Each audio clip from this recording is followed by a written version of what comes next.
Get the hottest stocks and help you pick the right stock at the right time.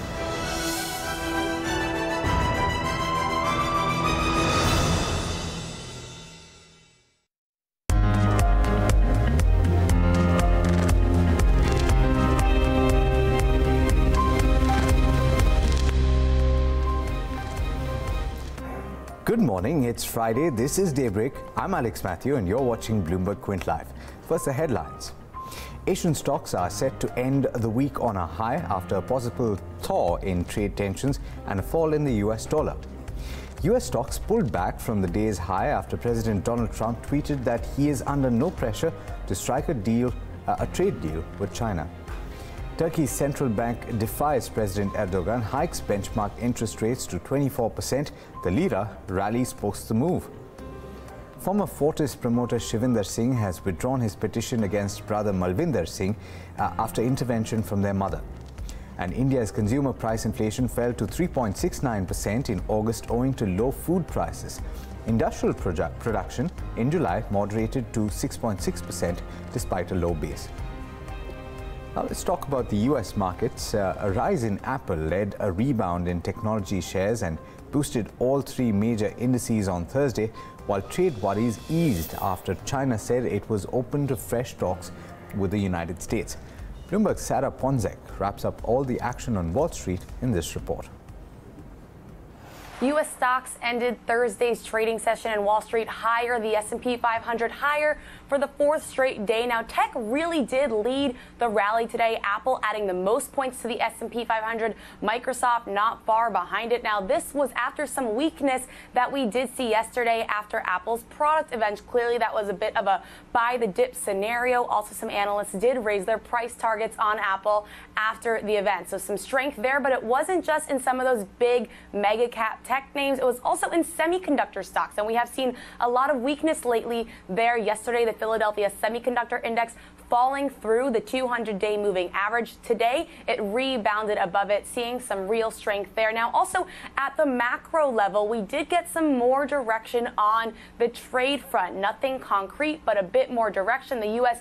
has proposed a new round of trade talks with China that's going to be led by Mnuchin. But at the same time, President Trump tweeted midday today that the U.S. is not under any pressure to come up with an agreement. So around that time, we did see stocks fall, put under pressure. However, they did regain their footing, mostly from tech. At the same time, we had some economic data out this morning. CPI in the U.S., it did come in a little bit softer than expected, 2.7% year over year, 2.2% for that core number. And because there was a lack of inflation here, many are saying that this is good for the stock market because now this is more momentum that says the Fed probably won't have to raise rates any faster than they're expecting, and they'll probably stay on the same track. In New York, I'm Sarah Ponzek for Bloomberg. All right, that's how the U.S. markets looked. Now, the U.S. government is proposing a new round of trade talks with China to avoid escalating the trade war. This comes even as the Trump administration is considering additional tariffs on up to $200 billion in Chinese imports. The latest round of talks will be led by U.S. Treasury Secretary Steven Mnuchin. Stephen Engel of Bloomberg News has all the details. This would be the fifth round of formal face-to-face talks. There have been working-level discussions, but nothing significant. And that none of these negotiations, the past four rounds, have bared any fruit. The last session was in August when David Malpass, the Undersecretary of Treasury, met with the Vice Commerce Minister, Wang Shouwen, and they didn't necessarily come to any agreements that were made public, at least. And that's where we stand right now, this stalemate and threats of further tariffs from Donald Trump. This time it's going to be, according to sources familiar with the situation, the Treasury Secretary himself, not his Undersecretary, Steve Mnuchin, would lead the talks. At least he and other senior officials were the ones that extended the invitation to the Chinese. If China agrees, the sources are telling us that the talks would likely be held in Washington, D.C. No date set, but I would assume it would be fairly soon. Economic advisor to the White House, of course, Larry Kudlow, has confirmed that the invitation has been sent and that communication with Beijing has picked up a notch, and any talks would be a good thing. No promises, though. There might be a breakthrough, though. No promises, managing expectations. What hope is there that these talks will bear more fruit than previous negotiations?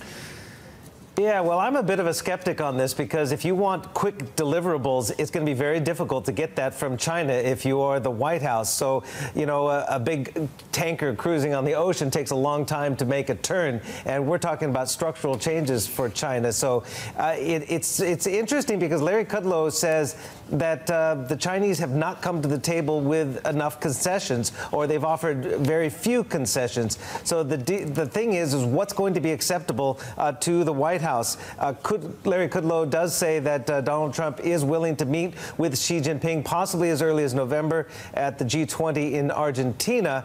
But again, you know, Beijing has previously said what the U.S. has submitted as far as its list of demands are unworkable. So I'm not so sure, even though meeting face-to-face is a good thing, I'm not so sure that they're going to meet, you know, find common ground. All right, so that obviously had a bearing on the U.S. markets, and we'll talk about the Asian markets in just a bit. I want to talk about the fact that central banks, in fact, took center stage yesterday with decisions from Turkey, Bank of England, and the European Central Bank. Turkey moved to fix the problems in its economy by raising benchmark interest rates to 24%.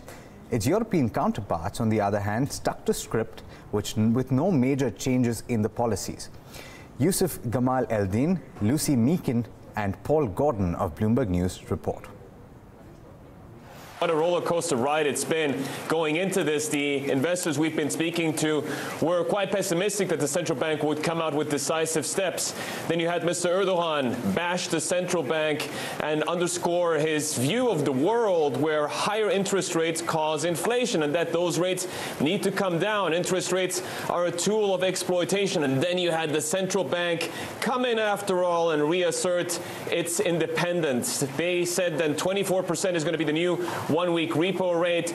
That surprised slightly to the upside of the range in terms of the survey that we conducted here at Bloomberg with some of the key investors. They were looking for an average of about 21% for that rate. The central bank clearly has woken up to the fact, not necessarily to calls from abroad to hike rates, but to the domestic reality. The weaker currencies feeding dangerously into inflation levels. Over the last 2 weeks, we had a string of data that showed price levels at 15-year highs. You have GDP expansion moderating, and so the central bank underscoring that they are going to keep tight monetary policy given the current inflation outlook, and they will stay with that until there is a significant improvement. So even a commitment to keep tight policy, and also once again reasserting its confidence in its current policies and ways of going about things. Bonnie? Yusuf, thank you. And then, Lucy, we want to turn to you now and ask you about the Bank of England's decision today. Sterling is obviously strengthening in the wake of the growth changes, let's say, but were there any surprises? No, I think everyone's blood pressure was a lot more level here in London. Everything was very much as we expected. Unanimous decision to keep rates after last month's rate increase. So keeping rates unchanged at 0.75%. We did see a slight increase to their third quarter growth projections, which you were mentioning. That's interesting, but it's not a massive increase, to be perfectly honest. One thing that was interesting, we did hear about increased risks to global growth and from global growth for the UK. He mentioned particularly protectionist measures from the US and China, and also emerging market softness, which is something we heard echoed from the ECB as well, which I think Paul's going to talk about. Yeah, Paul, let's get to you now in Frankfurt and ask you about the ECB. We had a little bit of a shorter press conference from Mario Draghi, but I guess as anticipated to some extent. Well, the show of confidence was definitely there. We were looking at whether they might change their language on the risks to economic growth, currently described as broadly balanced, although we understand that one of the internal committees has said they should be tilted to the downside. In the event, the Governing Council kept its language, sees them as broadly balanced. But Mario Draghi did explain why that is. As Lucy notes, the external risks are the big ones, primarily trade protectionism. There are factors out there as well, such as Turkey, although that's situation remains somewhat in flux, given that 24% interest rate we now see there, compared with 0 in the euro area. What we've seen is massive stimulus in the euro area, and the ECB seems confident that that is now feeding through into lower unemployment, higher wages, and ultimately, therefore, higher domestic demand. And that's why it thinks the risks are okay, that it can weather, for the moment at least, those external threats.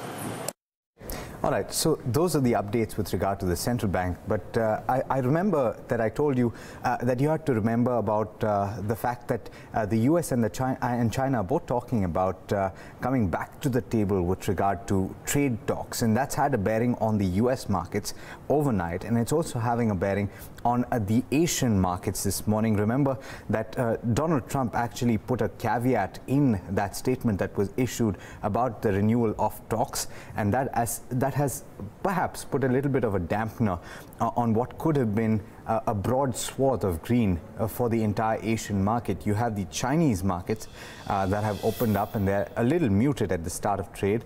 In fact, you had the 3 early rises that were all quite substantially positive. You had the Nikkei, you had the Australian benchmark and the Kospi that were trading significantly higher. But then some of those gains were given up when the Chinese markets opened. You have the Hang Seng that's trading higher currently with gains of about 0.3% at the moment. But broadly positive news when it comes to the Asian markets coming in from that session from the US. Now, Jayesh Khilnani is here to tell you all about the trade setup for the day in India and also what to expect in the futures and options space. Jayesh, good morning. What's on your list today? Morning, Alex. Looks like, we're going to start off on a positive note. Remember that we are coming out of a holiday. Yesterday, the market was shut, but remember that the SGX Nifty did manage to trade yesterday as well. Currently, also, if you look at it, it's trading about 40 points higher. But what is important to note over here is the 11,485 mark. Remember that the spot prices on Wednesday did close near the 11,370 mark. So if this number is to go by, the 40-point gap up, is slightly lower. You can expect a 100-point gap up on the Nifty itself. So that's what is important as far as the SGX Nifty is concerned. But how did we close on Wednesday? We had sharp intraday recovery moves from the Nifty and the Nifty Mid-Cap Index. Both of them ended positive. However, some pressure did continue on the Nifty Small Cap space as well. As far as the Bank Nifty is concerned, that also managed to show an uptick of just about 12 odd points. And the PSU Bank also, that had a positive close to the 0.25%. Now, if you look at the sector gainers that we had on Wednesday, it was largely led by FMCG and Nifty Metal. Remember that FMCG has been under some bit of pressure. That actually made a comeback, but we'll have to wait and watch if it actually continues or not. But as far as the ADR picture is concerned, we had the likes of the banking space, ICICI and HDFC Bank both closed more than 1% positive, followed by IT names like Wipro and Infosys, which also managed to close in the green. If you look at the losers, not much over there. Just one loser in the form of Tata Motors that ended about nearly 0.5% lower. Now, if you look at the fund flows, FIs have been sellers. This time too, we had a 1,000 crore number on the sell side, while the domestic institutions pumped in nearly 540 crores. But for the month itself, FIs have sold nearly 350 crores, while the domestic institutions have bought more than 2,000 crores worth of equity. Now, if you look at the contribution, what led to the 80-point fall, it was largely the FMCG names and Reliance Industries that actually led the rally. On the downside, we had the banking names like Axis Bank and ICICI Bank, which in fact managed to drag the index lower. But overall, we had a 80+ point gain on the Nifty itself. Now, moving on to the futures and options space, we had the spot prices which closed near the 11,417 mark. Now, there was a premium of about 47 odd points, but the open interest that in fact saw a cut of about 2.3%. Going on to the Bank Nifty itself, it managed to close about in the green, and we had a premium of about 160 points on the Bank Nifty itself, and the open interest managed to surge nearly 0.5%. Now, if you look at the distribution space, so where we had, the call open interest that was near the 11,800 mark, while, the put open interest, maximum open interest was at about 11,400 mark. So, broader range of market that we can expect, 11,400 to 11,800. This is as far as, the Nifty 50 put open interest change is concerned. So, we had a lot of call and put shedding near the 11,500 and 11,600 marks. So, that is where the maximum interest lies in the market itself. Moving on, if talking about the VIX, that in fact saw a sharp sell-off. We had a downtake of about 7% for the India VIX itself. Talking about the PCR, that in fact managed to move up both not only for the Nifty but for the Bank Nifty as well. So we had the Bank Nifty PCR which actually moved up several notches of 0.68 from 0.58. So bulls coming back into action as far as the PCR is concerned. But overall, Alex, looks like a positive start in line with what the Asian markets are suggesting. Absolutely, and the US markets in fact. All right, let's talk about another update that will perhaps have a bearing on the rupee and the bond market. We're talking about the economic data that came out. Consumer price inflation fell below the 4% mark for the first time in 2018. CPI for the month of August stood at 3.69% compared to 4.17% in July. Now, a poll of 41 economists that was done by Bloomberg had projected CPI to fall to 3.77%, so better than expected result depending on how you look at it. A sharp drop in the prices of pulses and vegetables was the key driving factor behind the fall in CPI. However, fuel and light inflation, understandably, was at 8.47% and was the highest in 5 years. On the other hand, the index of industrial production moderated to 6.6% in July, despite benefits of a low base. Industrial production for June was revised lower to 6.9% from the initial 7% mark. Here's a breakup of the growth in some of the key sectors now. Manufacturing output saw a growth of 7%, electricity production remained flat, and mining output growth fell to 3.7% from 4.5% last year. All right, so that sets the stage for a check on the rupee and the bond market. Saloni Dhanuka is joining us with all the details here. Saloni, back from a break, what can we expect today? So Alex, I'll talk about how rupee performed on Wednesday. We have seen a huge recovery in the home currency. It recovered from its all-time low on Wednesday after Bloomberg reported that government may announce measures to halt currency fall in an economic review meeting which is scheduled this weekend, and we have seen rupee ending 0.7% higher at 72.19 levels against the dollar, thereby snapping its two-day losing streak. Well, speaking of the bond market, sovereign bonds gained on Wednesday as the yields, 10-year benchmark bond yields dropped 5 basis points to end at 8.13%. Well, that apart, as you clearly mentioned, CPI came in well below street expectations at 3.7%. Now, this is below RBI's target of 4%. Now, this was despite the fall in currency, and hence traders now believe that RBI will likely stay or hold in the next policy meeting. Well, on the global front, dollar index ended lower for the second day as a slowdown in inflation largely weighed on market sentiments. The odds of a September rate hike by Fed looks fully priced in according to a Bloomberg survey.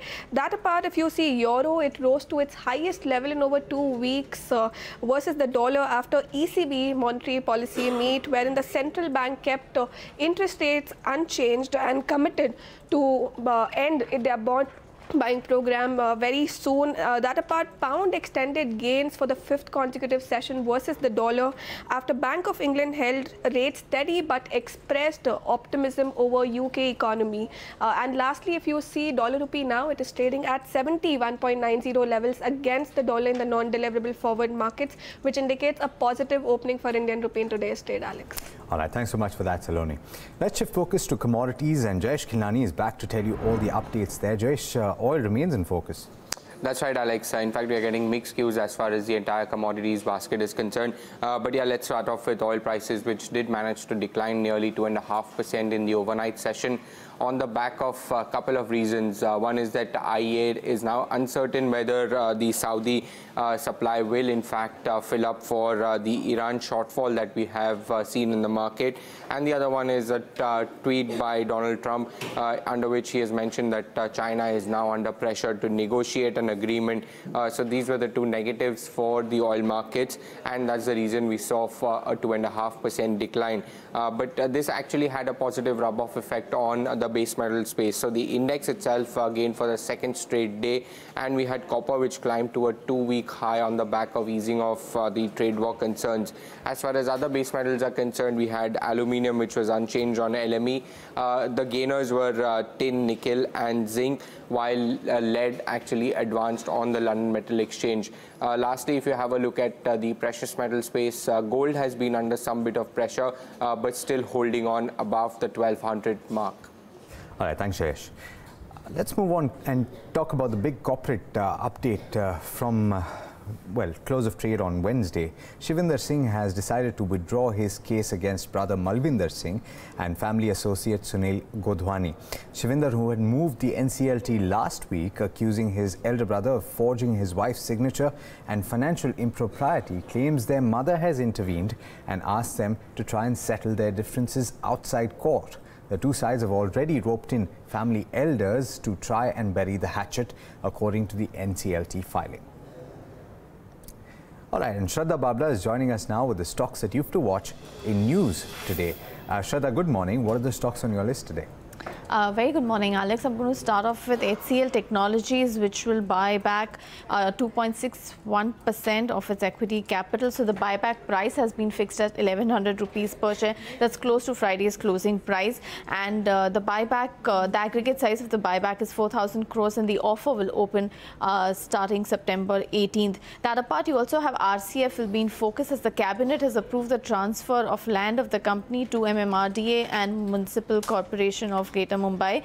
Vedanta could possibly react positively to the news that the company has encountered indications of hydrocarbon during their drilling and formation evaluations. However, they have said that they still need to assess the potential commerciality of the discovery. That apart, you also have NBCC India. They will acquire entire 100% stake in HSCC for 285 crores from the Government of India. Similarly, Engineers India will acquire 100% stake from the Government of India in Projects and Development India Limited. The financial details of these deals haven't been disclosed, so let's see how these stocks will react. You also have a Bloomberg News which says that Adani Enterprises has shrunk the Carmichael rail ambitions to cut down on their rail mine costs. So it will save them more than Australian $1 billion by shortening the rail line as compared to what they had previously planned. And finally, you also have 5paisa Capital, which will be in focus. The board has approved a rights issue of shares at the price of 80 rupees. That is a huge 72% discount to the market price. So let's see how that stocks react. Should be on the downside, of course. All right, thanks so much for that, Shraddha. You know, if there's one thing that can be said about Apple and the products that it creates, is that it's highly divisive in that it has its share of fans, but it also has its share of detractors. But one thing is very clear: everything that it launches usually turns out to be a spectacle. Here's a slew of new products that Apple launched just a short while back.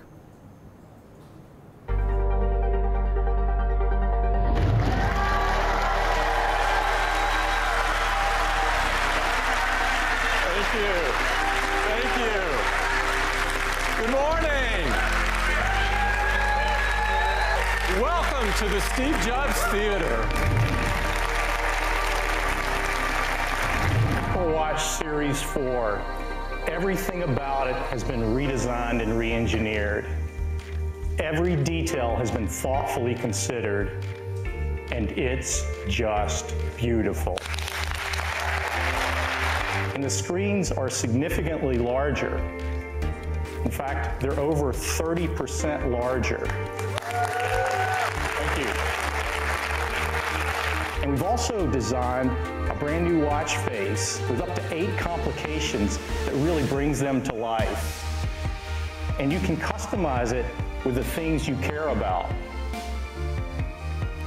Now, you can add loved ones to your watch face and simply tap to connect with them. We've added electrodes into the back sapphire crystal and the digital crown, allowing you to take an electrocardiogram.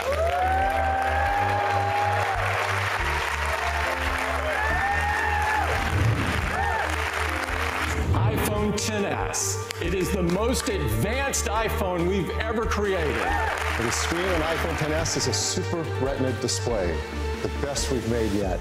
It's an OLED display, 5.8 inches on the diagonal. It has 2.7 million pixels, 458 pixels per inch, the highest quality display on an iOS device. Well, the iPhone XS is not just one, but two sizes of display. The 5.8 inch and a new 6.5 inch Super Retina display.